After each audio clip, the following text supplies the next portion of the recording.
ઉપયોગી થયું છે. રિઝવાનભાઈ આપણા પૃથ્વીને, જગતને ઉપયોગી થયા છે, દેશને તો ઉપયોગી થયા છે. એમનું દિલ તો હિન્દુસ્તાની જ છે.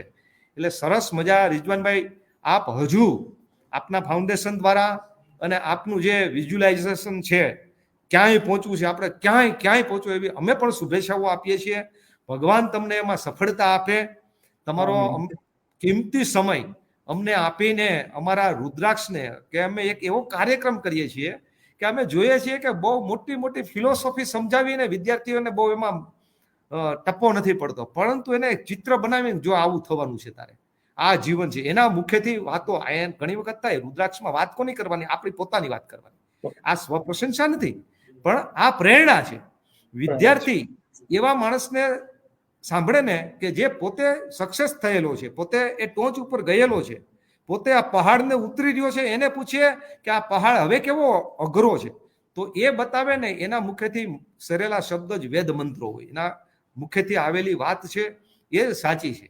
એટલે વિદ્યાર્થીઓને આજ પ્રેરણા મળી છે કે પોરબંદર જેવા સામાન્ય એવી સ્કૂલમાં ભણેલા અને 10 ફેલ થયેલા, આ પણ ખાસ જોવાનું એટલા માટે છીએ કે ઘણી વખત આપણે એજ્યુકેશનને એવડું મોટું આમ માની બેસીએ છીએ કે એજ્યુકેશન હશે, શિક્ષણ હશે, ડિગ્રી હશે, ગ્રેજ્યુએટ હશે તો જ રોટલો ઓટલો ને ચોટલો મળશે. ખોટી વાત પાડી છે રિઝવાનભાઈ. કોઠા સૂજ છે, અંદરની દ્રષ્ટિ છે, સમજદારી છે, માણસ પાસે છે ને કાર્યશક્તિ, ઈચ્છા શક્તિ અને બુદ્ધિ શક્તિ, આ ત્રણેય હોવું જોઈએ. માત્ર કાર્યશક્તિ, કામ કરવો અને ઈચ્છા શક્તિ પણ ન હોય અને બુદ્ધિ શક્તિ પણ ન હોય તો એ ન ચાલે.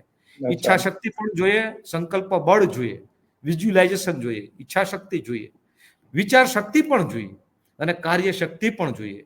એટલે કે તમારી ઉપર મહેરબાન છે ખુદા ઈશ્વર, પણ પડકાર તો તમારે ઝીલવો પડશે, તમારે સંઘર્ષ તો કરવો જ પડશે, સંઘર્ષમાંથી ચાલવું જ પડશે. એટલે પોઝિટિવ દ્રષ્ટિકોણ, પડકારોને ઝીલવાની હિંમત અને પછી કિસ્મત આવે. સરસ રિઝવાનભાઈ આ પિક્ચરના અંતે જે એમનું એ જે ડાયલોગ છે ને, બહુ સરસ વાત કરી છે. એટલે બહુ આભાર માનું છું, દિલથી આભાર માનું છું.